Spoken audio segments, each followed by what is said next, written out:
Tara, wala na patumpik-tumpik pa. Dahil ngayong araw na ito ay pagsasamahin natin ang dalawang malulupit na panghimagas na ube kamote at no steam, no bake na leche flan. Tara, simulan na natin.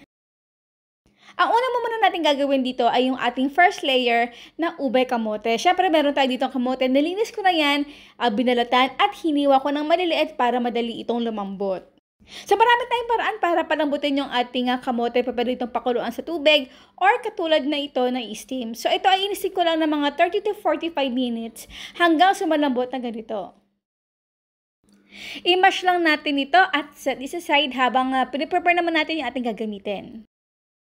Sapat naman, ito nalagay ko dito yung ating butter, evaporated milk, konting vanilla, ang ating pampatamis na condensed milk. Pero kung wala kayong condensed milk, pwede tayong gumamit ng asukal. Ito ay ube essence, depende na yan sa inyo kung gaano katingkad ang gusto nyong ilagay dito.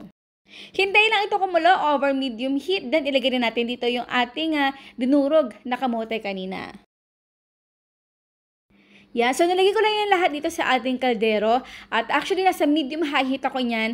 Haluin lang natin ito at ang technique ko talaga dito sa paghalo ay habang ito ay nag-absorb yung pinaka-liquid nito ay papahina naman ng papahina yung ating apoy hanggang sa totally mag-dry na yung ating mixture. Nilagay ko siya dito sa ating bowl na may banana leaf at actually nakalimutan ko lagyan ito ng coconut oil pero okay lang naman din yun at i-flat lang natin yung pinaka-ibabaw. Next, ang ating gagawin naman ay no steam, no bake na leche flan. Siyempre, ano ba gagawin natin dito? Siyempre, kailangan natin itong lutuin at gumamit tayo ng pangset dito na agar-agar powder. Ito yung ginamit ko na pangset dito sa ating leche flan. Kung wala kayong agar-agar powder, pwede kayo gumamit ng plain gelatin powder na doblehin nyo na lang yung pinaka-total amount na nilagay natin dito. Take note nga pala guys, dito sa ating kawali ay wala muna tayong apoy para iwas lumps tayo mamaya. At napapansin nyo na talaga namang paunti-unti ko lagay dito para nga maiwas na masunog agad-agad yung ating mixture kasi meron itong egg yolks. Over medium heat ay hintay lang natin na medyo mag-usok-usok yan ng konti at magkaroon ng konting boil dito sa ating mixture. At kapag nakikita na natin itong kumukulo once, ay i-transfer na natin ito sa ating molde na mayroong kamote na niluto natin kanina. Ito nga pala ay nilagay ko muna sa ref for at least 1 hour. Then after 1 hour to 2 hours, tsaka pala tayo gagawa ng ating third layer at last layer. At kumbaga nga sa leche flan, diba kapag tinataob natin ito, meron tayong caramelized syrup na talaga namang yun ang magpapasarap sa ating leche flan din. Pero ito, since na ito ay no steam, ito ang gagawin natin. Gagawa tayo ng caramelized, pero ito ay para siyang set form na parang gelatin din. Guys, wala itong pagkakaiba sa lasa ng ating original na caramelized na leche flan, kundi parang ginawa lang natin itong toppings. At sa paglagay naman ito ay dahan-dahan lang, kailangan na palapatan talaga with ang ating scoop ang paglagay dito. Kasi kapag directly natin ito ilagay yung pinaka-syrup natin dito sa ating leche flan ay mabubutas sa katulad nito. Again, kailangan muna tayo mag-scoop ng ating caramelized or sugar syrup, then saka natin ito ilagay ng scoop natin dito sa pinaka-ibabaw.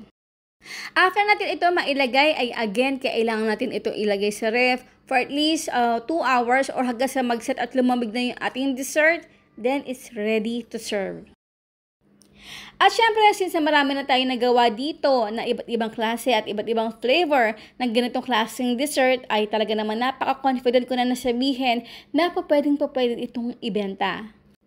Sa presyo naman, syempre, depende na yan sa inyo at depende kung magkano inyo nabili ng mga ingredients, kaya hindi kayo mapapahiya talaga dito. And now is done our ube, kamote, no steam, no bake, leche flan. Aba, syempre, bago tayo magtapos, ang tanong ni Mama Shirley, ilang layer kaya ang ginawa natin dito sa ating napakasarap na panghimagas? Ang inyong sagot, syempre, sa comment box section. Kung meron pa kayo request dito sa ating ang sarap grabe na i-combine natin yung mga dalawang ingredients, paki-comment naman sa comment box section para naman magawa natin dito. Ayan po guys, maraming po salamat sa inyo lahat ng ating outro. Keep safe, be healthy, and be happy. Bye!